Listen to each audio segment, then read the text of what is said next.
Pada usia 27 tahun, Jinci lulus dari Tunghai University yang merupakan universitas komprehensif terkemuka di Taiwan.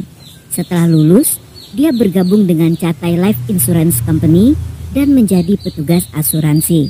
Hari itu pada 7 Desember 2003 sekitar jam 6 malam. Ketika Jinci baru selesai makan malam, dia mendapat telepon dari seorang kenalan bernama Chen yang merupakan pemilik bengkel di daerah Longjin. Karena harga yang terjangkau dan keahlian yang baik, bisnis pria berusia 39 tahun ini selalu ramai dengan pelanggan. Jinci dan Chen berkenalan sejak wanita itu masih kuliah. Dia dan teman-temannya datang ke bengkel tersebut untuk memperbaiki mobil dan setelahnya mereka menjadi akrab. Chen bahkan mengenalkan pelanggannya yang kemudian menjadi klien asuransi Jinci. Malam itu Chen memintanya datang ke bengkel karena ada seorang pelanggan yang ingin membeli asuransi. Jinci tentunya sangat senang karena jika semua berhasil di bulan ini, dia akan memenuhi target penjualan sehingga tidak perlu khawatir tentang kinerja di bulan itu. Saat akan pergi, tiba-tiba adiknya bernama Kunzi menelpon. Namun Jinci hanya bicara sebentar sambil mengatakan bahwa akan pergi menemui klien di bengkel. Kunzi pun meminta Jinci untuk menunggu karena dialah yang akan mengantarnya ke sana. Hal ini dilakukannya karena beberapa tahun belakangan di Taipei banyak terjadi kasus hilangnya pegawai asuransi. Setelah menjemput Jinci, mereka pun pergi menemui Chen. Namun sesampainya di sana, Jinci yang kasihan dan mengira adiknya letih justru meminta Kunzi untuk pulang dan istirahat. Dia merasa aman karena Chen adalah temannya dan berjanji akan segera pulang setelah semua urusan selesai. Malam itu orang tua Jinci mengira jika sang putri bersama adiknya dan menginap di rumah Kunzi, sehingga mereka tidak menelpon untuk memastikan keberadaannya. Sedangkan Kunzi yang mengira Jinci telah pulang sama sekali tidak pernah menduga jika di malam itu sang kakak tidak akan pernah kembali lagi.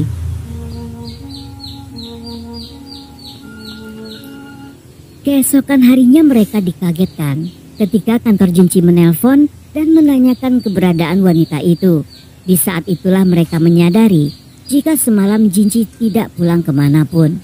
Bagi orang-orang yang mengenalnya, Jinci merupakan seorang wanita manis serta menyenangkan. Dia sangat baik, jujur dan juga sopan. Walaupun telah memiliki kekasih yang dipacarinya selama bertahun-tahun, namun mereka tidak pernah tinggal bersama.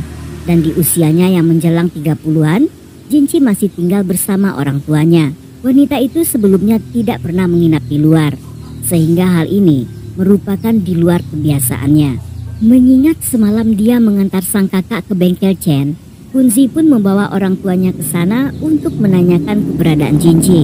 Bengkel Chen terdiri dari bangunan kecil berlantai 3, yang lantai pertama digunakan sebagai bengkel, sedangkan lantai 2 dan 3 digunakan untuk menyimpan barang-barang perkakas serta kebutuhan sehari-hari.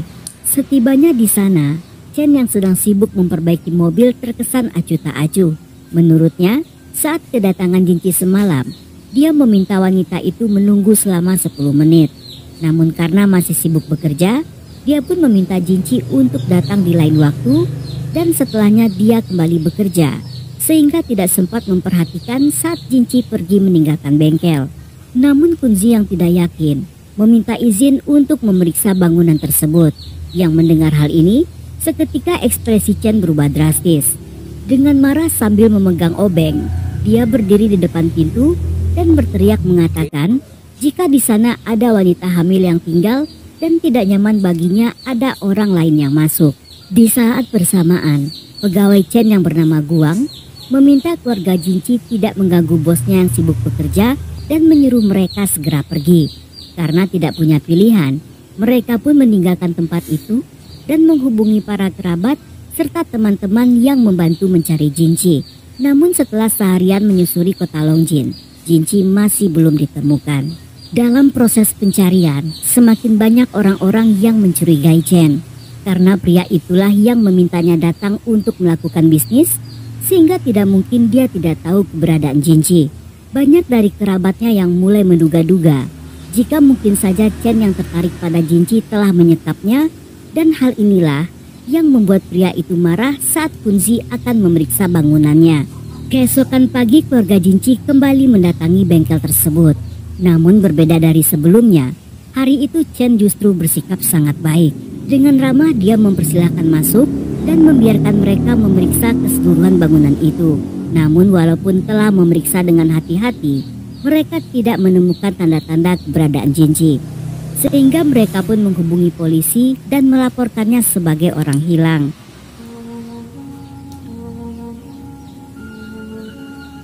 Laporan ini dengan cepat menarik perhatian para polisi, karena sejak beberapa tahun sebelumnya, terdapat banyak kasus serupa yang pelakunya tidak pernah tertangkap.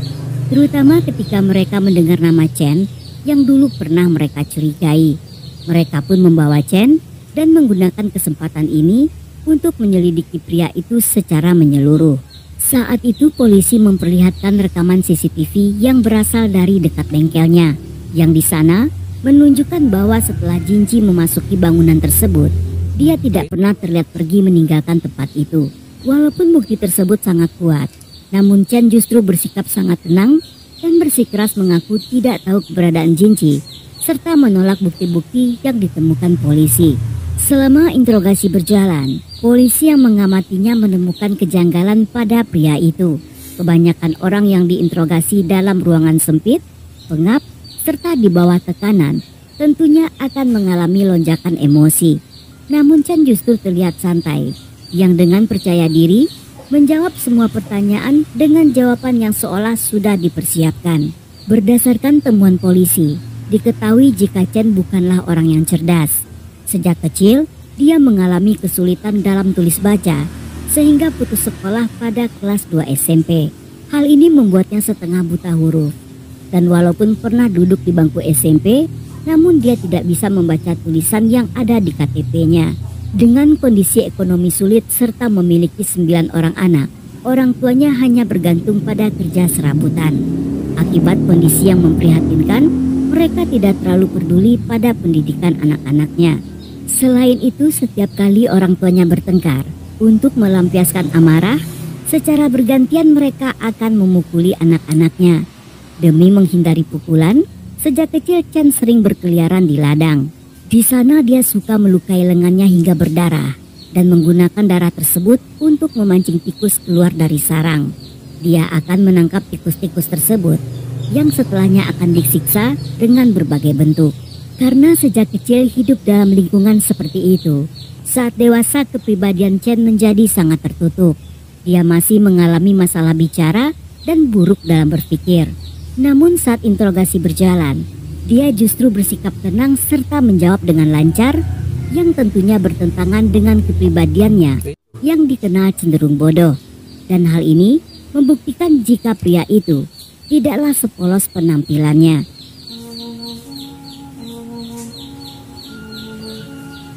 Dengan membawa surat perintah penggeledahan, mereka memeriksa bengkel Chen. Namun karena belum menemukan apa-apa, untuk sementara waktu pria itu pun dibebaskan. Tidak lama setelah meninggalkan kantor polisi, Chen segera kabur bersama Guang, si pegawai magang, yang di saat bersamaan, tim kepolisian bersama anjing pelacak yang masih memeriksa bangunan tersebut, menemukan 2 kantong sampah berisi jasad yang disembunyikan dalam tangki air di lantai 3. Saat dibuka mereka sangat kaget, melihat kondisi jasad yang dipotong-potong menjadi puluhan bagian, hingga tidak bisa dikenali apakah itu daging manusia ataukah daging hewan. Melalui tes DNA, forensik memastikan jika korban adalah Jinci, yang DNA tersebut juga ditemukan di kamar mandi. Dalam salah satu kantong polisi menemukan seutas tali yang digunakan sebagai alat kejahatan. Mereka menduga jika Jinci dicekik menggunakan tali sebelum dijadikan daging potong. Di kantong tersebut juga ditemukan sidik jari Chen, sehingga polisi mengeluarkan fotonya dalam daftar pencarian orang. Hanya selang beberapa waktu, polisi berhasil menangkap keduanya di desa tempat mertua Chen tinggal. Polisi berhasil menangkapnya berkat bantuan seorang pemilik toko elektronik bernama Incang. Menurut Incang saat itu, Guang sedang berada di tokonya di daerah Taichung untuk menjual ponsel serta laptop. Karena polisi telah menyebarkan info tentang pencarian kedua buronan, Incang yang mengetahui hal tersebut secara diam-diam segera menghubungi polisi. Saat itu polisi memintanya untuk mengulur waktu agar mereka bisa mengikuti Guang ke tempat persembunyian mereka. Meskipun telah ditangkap, namun kedua pelaku masih tidak mengaku. Dan dalam masa-masa ini, polisi kembali menemukan fakta mengerikan. Setelah menyusun serta memilah-milah bagian-bagian jasad, forensik tidak menemukan bagian dari organ dalam serta organ kewanitaan. Selain itu, di lemari es yang berada di bengkel, mereka juga menemukan sisa-sisa potongan daging. Karena kulkas tersebut digunakan Chen untuk menyimpan bahan makanan, sehingga polisi menduga bahwa kedua pelaku telah memakan sebagian daging tersebut. Ketika mendengar hal ini, ayah Jinci pun teringat akan satu hal. Tepat sehari setelah sang putri menghilang, dia pun mendatangi seorang paranormal untuk melihat apakah dia bisa menemukan sesuatu. Menurut sang paranormal, Jinci telah meninggal dan seseorang telah memotong dagingnya untuk dimakan. Selain itu, dia juga berpesan agar sang ayah membalaskan dendamnya. Karena apa yang dikatakan sang paranormal sangat barbar, dan ayah Jinci yang tidak mau percaya bahwa putrinya telah meninggal, dia pun memilih untuk tidak menceritakan tentang hal tersebut pada siapapun. Namun ketika polisi memberitahu tentang keadaan jasad Jinci, dia pun memberitahu polisi tentang perkataan sang paranormal. Beberapa hari setelahnya, Guang yang sudah tidak tahan pada akhirnya mengaku dan memberitahu polisi apa yang telah terjadi. Sambil menangis, pria itu mengatakan bahwa Chen adalah pelaku utama dan dia hanya bertugas untuk menjual laptop serta ponsel milik Jinci. Berdasarkan pengakuannya, Chen dan Jinci pernah bertengkar karena salah satu polis asuransi yang dijualnya pada klien Chen tidak bisa diklaim ke perusahaan. Karena Chen yang mengenalkan Jinci pada kliennya, sehingga pria itu terkena imbas yang dilaporkan oleh sang klien pada polisi dan membuat Chen juga kehilangan beberapa pesanan di bengkel. Chen yang menyimpan dendam meminta Guang untuk membantunya dengan iming-iming sejumlah uang, dan pria pemalas itu bersedia melakukannya agar bisa bersantai-santai sementara waktu tanpa harus bekerja. Chen pun menelpon Jinci dengan alasan akan mengenalkan klien baru, yang setelah kepulangan Kunzi, dia membawa wanita itu naik ke lantai 2 dan mencekiknya menggunakan tali hingga pingsan. Melihat Jinci yang pingsan, Chen pun memperkaosnya dan setelahnya melukai leher wanita itu dengan menggunakan sebuah cutter hingga tewas. Dengan menggunakan cutter yang sama, dia pun memisah-misahkan tubuh Jinci yang untuk sementara waktu diletakkan dalam bak mandi. Dia berencana akan membuangnya esok hari, namun rencananya tertunda karena kedatangan keluarga Jinci. Di malam harinya dia membuang beberapa potongan ke dalam lubang pembuangan yang berada di lantai pertama. Namun karena khawatir akan membuat lubang tersebut tersumbat, Chen pun memasukkan sisa-sisa lainnya ke dalam kantong sampah dan menyembunyikannya di dalam tangki air. Setelahnya dia meminta Guang untuk menjual laptop serta ponsel dan akan membagi 2 uang hasil penjualannya. Namun Guang tertangkap dan mengantar polisi ke tempat persembunyian mereka.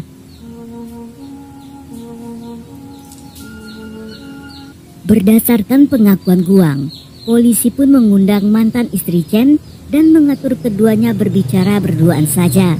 Menghadapi sang mantan yang telah lama tidak ditemui, membuat pertahanan psikologis pria itu jadi terguncang hingga akhirnya mengakui perbuatannya, termasuk memakan sebagian daging milik Jinci. Polisi yang mendengarkan di ruangan lain segera mengambil kesempatan ini dengan melakukan interogasi secara mendadak. Namun tiba-tiba Chen merubah kesaksiannya dan menyangkal semua fakta dengan menuduh Guang sebagai pelaku utamanya. Kali ini dia mengatakan jika Guanglah yang telah memperkaos karena tergoda akan kecantikan Jinci dan membunuhnya karena takut akan ditangkap. Namun dalam cerita karangan ini, tanpa sengaja Chen menyebutkan informasi baru tentang ciri-ciri organ yang dibuang Guang ke dalam lubang pembuangan. Informasi tersebut berkaitan dengan organ dalam serta organ kewanitaan yang hilang, dan hal ini hanya diketahui polisi, forensik, serta si pelaku sendiri. Sedangkan Guang sama sekali tidak pernah menyebutkan tentang organ-organ tersebut. Walaupun sangat yakin jika Chen lah pelaku utama, Namun untuk mengorek pengakuan dari mulutnya, polisi pun mendatangkan seorang psikolog. Dan saat menghadapi sang dokter, kali ini Chen tidak bisa mengelak atau berpura-pura lagi dan mengaku ikut serta dalam memotong serta memakan daging jinci. Menurutnya Guanlah yang memberi ide untuk mencicipinya, sehingga Chen membantunya memotong daging tersebut serta menggorengnya dalam wajan sebelum memakannya. Saat membicarakan hal ini, tanpa sengaja dia mengaku jika rasa daging non-vegetarian sangat berbeda dengan daging vegetarian. Dan kali ini rasanya tidak seenak yang terakhir kali.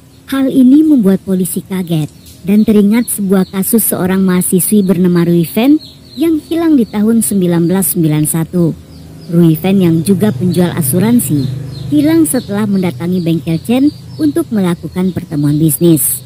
Ketika gadis itu tidak pulang, ibunya yang datang ke bengkel menemukan motornya terparkir di depan bengkel tersebut dan melaporkannya pada polisi. Dan menurut ibunya, Rui Fen seorang Kristen yang taat dan penganut vegetarian. Saat itu polisi membawa Chen untuk ditanyai, namun dia bersikeras mengatakan tidak pernah bertemu Rui Fen. Menurutnya mereka memang berjanji di hari itu, tetapi setelah menunggu lama, gadis itu tidak pernah muncul. Kesaksian Chen terdengar palsu karena salah seorang tetangga melihat gadis itu masuk ke dalam dan tidak pernah keluar lagi. Selama interogasi, mereka menggunakan alat pendeteksi kebohongan yang setelah beberapa kali tes, semuanya bisa dilewati Chen. Namun setelah polisi menggeledah bengkel tersebut, mereka tidak bisa menemukan bukti secara langsung sehingga pria itu pun dibebaskan. Dan setelah menghilang selama 12 tahun, polisi pun percaya jika kemungkinan Rui Fen juga telah dimakan.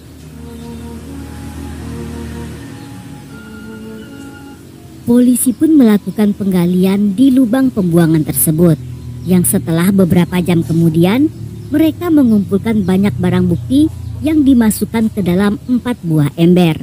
Selain organ tubuh yang hilang, mereka juga menemukan surat dinas asuransi, KTP, tas kulit, 2 pasang celana panjang, pakaian dalam, dan juga cutter, yang semua benda-benda tersebut merupakan bukti fisik dari kasus jinci.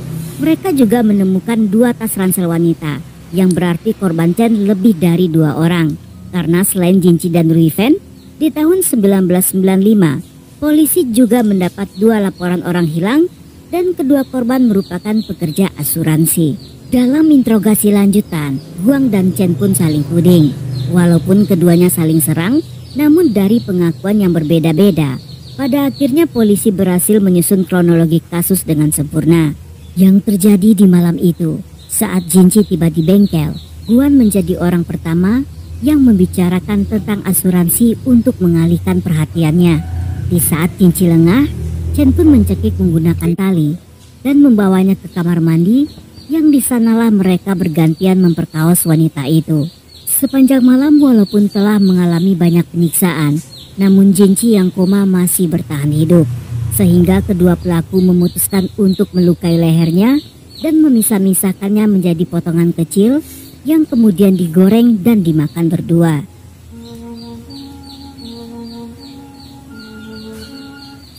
Dalam persidangan, Guang dan Chen kembali saling tuding dengan pengakuan yang selalu berubah-ubah. Guang hanya mengakui telah memperkaos, tetapi menyangkal pembunuhan dan kanibalisme. Sedangkan Chen mengaku telah memperkaos dan kanibalisme, tetapi menolak tuduhan pembunuhan. Setelah melewati 3 persidangan yang dilakukan dalam rentang 3 tahun, keduanya divonis hukuman mati. Dan pada 21 Desember 2012, bersama 4 narapidana lainnya, keduanya dieksekusi dengan cara berbeda. Guang pun menghadapi regu tembak, sedangkan Chen yang ingin mendonorkan organ-organnya terlebih dulu harus dibius sebelum petugas mendor otak kanannya. Setelah Chen mengalami mati otak, petugas segera mengirim jasadnya ke rumah sakit. Hingga detik-detik terakhir hidupnya, Chen masih menolak mengaku bersalah. Dia bahkan tidak mengaku telah membunuh Jinci, Rui Fen, serta 2 korban lainnya. Hingga saat ini mereka masih belum ditemukan dan tidak diketahui apa yang telah terjadi pada ketiga gadis malang itu.